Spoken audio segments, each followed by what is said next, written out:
author of the Fibonacci sequence of numbers was an Italian mathematician, Leonardo Pisano. This sequence has been known for centuries as the sequence of numbers 1, 1, 2, 3, 5, 8, 13, and so on infinitum. The number is calculated by the sum of the two numbers before it. Just look at the example.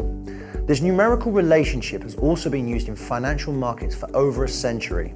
Particularly important is the golden number phi. Phi was created by the golden ratio. The golden ratio is the ratio of any two consecutive numbers where the higher number is the numerator and the smaller equals the denominator. The result is always approximately 1.618. There are many Fibonacci ratios and methods to their calculation, but we'll focus on its practical use so that you can apply it to your trading. The Fibonacci retracement is a method of determining the potential resistance and support levels of an asset's price. It is based on the idea that a price will retrace a predictable portion of an original movement, after which it will continue to move on its original direction. Often, a correction retraces a Fibonacci percentage or a preceding wave. The most common retracement areas are 38.2%, 50%, and 61.8%. These levels are where the majority of analysts focus on, as they act as a potential turning point in the market. For example, on this chart of gold,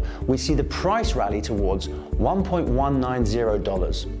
Then prices fall precisely to the 38.2% of this swing, before prices stabilize and continue higher once again. The next chart shown is Great British Pounds US dollars on a 15-minute time frame. As we can see, markets begin to retrace to the 38.2% area, but could not stabilize and continue to fall to the next retracement level of 50%. Prices then recovered to reach a new high, continuing its previous upward trend.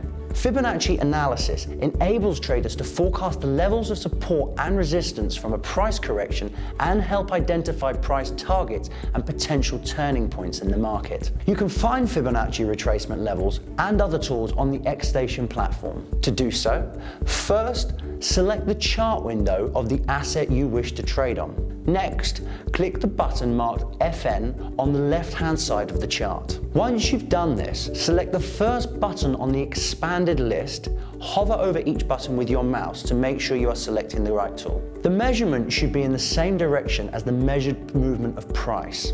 After the measurement, horizontal lines will be imposed on the chart. These lines are potential support and resistance levels. How to draw Fibonacci retracements on your charts. Preferably, you use the shadows of the candles so that the study includes the extremes of the market sentiment. Most of the time, the difference is insignificant, but sometimes it can be crucial. In the examples below, you can see that the Fibonacci retracement has been drawn to the shadows of the candles at the top and bottom of the trend. Fibonacci retracements are very efficient for timing entries in the direction of the trend.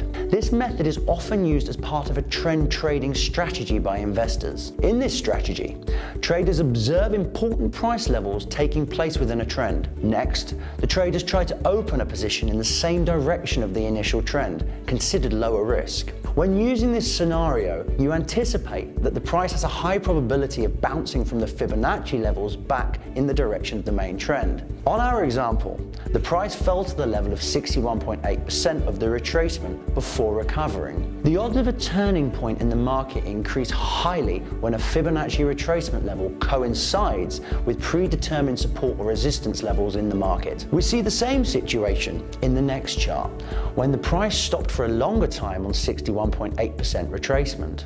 This corresponds with the last resistance level, and the market goes back into the direction of the main trend. This is only a brief introduction of the Fibonacci retracement, and this tool can be used effectively in various methods. Make sure to find out more by attending one of our educational webinars or seminars.